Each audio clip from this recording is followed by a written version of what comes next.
Энэ уулуурхайн биржийн тухай хуулийг бид нар хэлэлцэх энэ бол бас их чухал юм аа. Үнэхээр одоо бас батлагдаад удаагүй байгаа. Дээрээс нь энэ хууль өөрөө одоо шин тутамдаа хэрэгжиж байгаа учраас алдаатай оноотой янз янзын байдлаар батлагдсан зүйлүүд ч бас байгаа.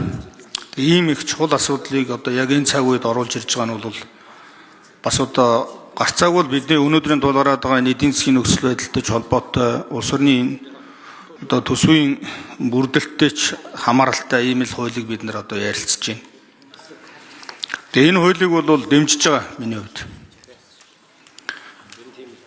Үнэхээр бид нар энэ байгалийн баялагийнхаа түүхий эдийг баялаг болгож экспортлох, борлуулах энэ эдийн засгаа бас одоо тэлэх олон сувг боломжуудыг нээх нь бол одоо зөв шүү дээ.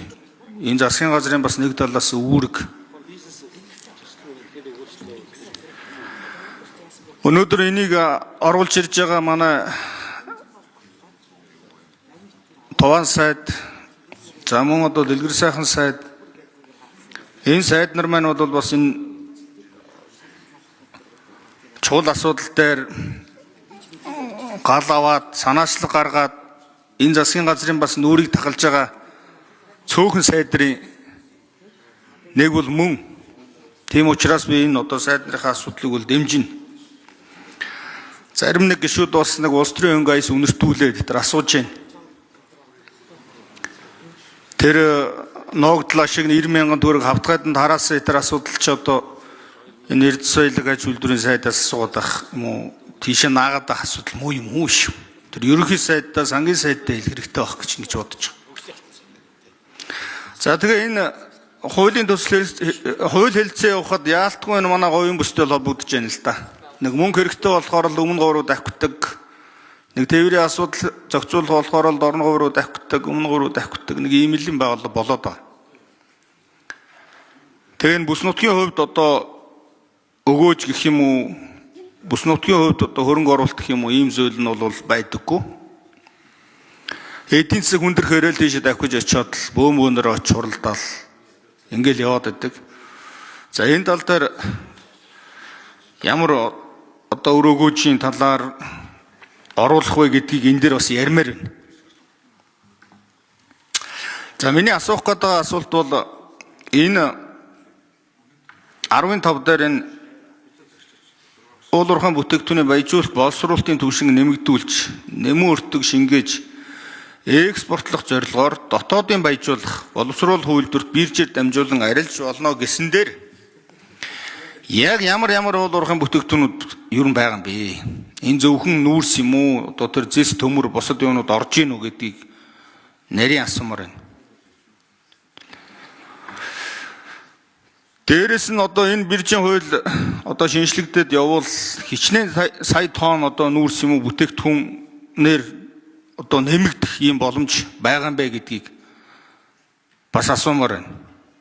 За мэдээж энийг баяжуулаад боловсруулахлаар ус эрэг болно. Энэ ус нь хаана вэ? Гүний усаар хийх юм уу? Одоо яах? Энэ говийн бүсч усгүй болоод сүйд болж.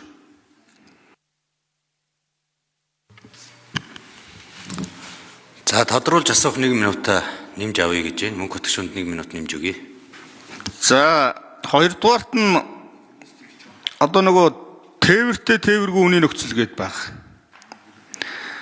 Энэ тээвэртэй тээвэргүйгээс болоод яг тэр хил нөхцлөөр худалдсанаас болоод маш олон тээврийн компаниуд одоо дамп урсан.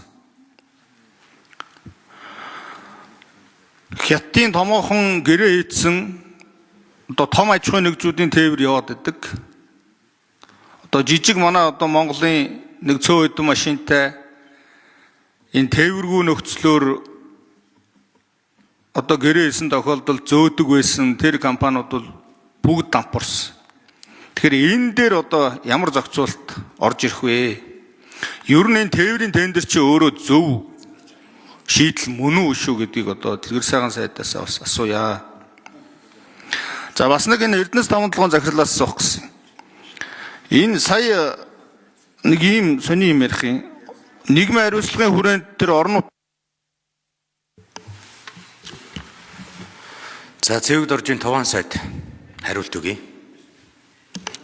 За цаг багаага учраас тодорхой товчхон хариулъя. Мөнх гишүүнд бас дэмжиж байгаад баярлалаа. За 15 дээр энэ одоо баяжуулах бүтээгдэхүүн ямар уул уурхайн бүтээгдэхүүн орох юм бэ гэд. Энэ дээр бага агуулгатай төмрийн хөдөр орно, бага агуулгатай жонш орно. За мөн одоо нүүрс орно. Баяжуулагдах зорилгоор ийм 3 бүтээгдэхүүн дээр бүтээгдэхүүн орж байгаа гэдгийг хэлье.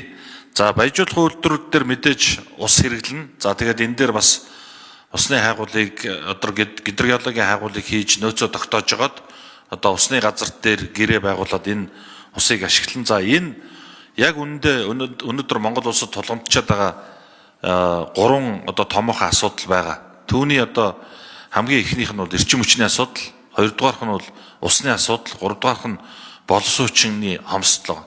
Тэгэхээр энэ усны асуудлыг бид нар шийдъя гэхээр энэ дээр нэлээд том хөрөнгө оруулалт шаардна. Хэрлэн тоон орхон анги дээр.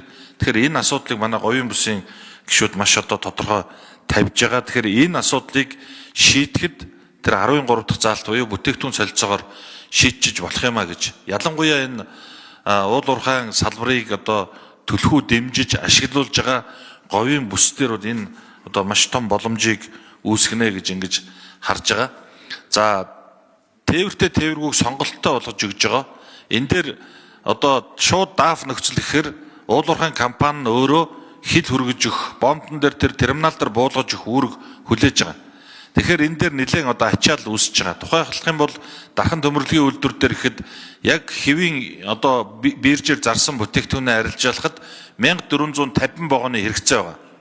Яг өнөөдөр ихэд нэг 850 орчим вагоноор энэ юмаа хийж байгаа. Тэгэхээр энэ дээр жишээлбэл бирж дээр тээвэргүйгээр зарчих юм бол худалдаа авсан компани өөрсдөө тээврээ хариуцаад явчих юм боломжит сонголтыг бий болгож байгаа. За мөнх хот гишүүний нэг асуудалтай бол 100% санал өгнө. Юу гэхээр энэ дээр биржээр арилжаасан нүүрсэн дээр уул уурхайн тухайлах юм бол Эрдэнэс 5 толгой тендер зарлаад явахаар томоохон одоо шин техниктэй чингэлэг ачих болцоотой улсууд тээвэрт нь ороод явцдаг. Нөгөө хэдэн одоо орон нутгийн компаниуд жолооч нар маань бас өмнө нь одоо задгаагаар ачдаг ч юм уу ийм техниктэй улсууд энэ төр бас нэлээд ихэвчлэн орхигдоод байгаа маа. Тэгэхээр энэ асуудлыг шийдэх хоёрдугаар тэр хүн өөрөө биржээр авсан нүүрсээ хэдийн хугацаанд аваад явах вэ гэдэг энэ боломжийг нь гаргаж өгөх сонголтоор энэ тээвэртэй тээвэргүй гэдэг энэ заалт хуулинд орж ирж байгаа гэдгийг хэлье. Баярлалаа.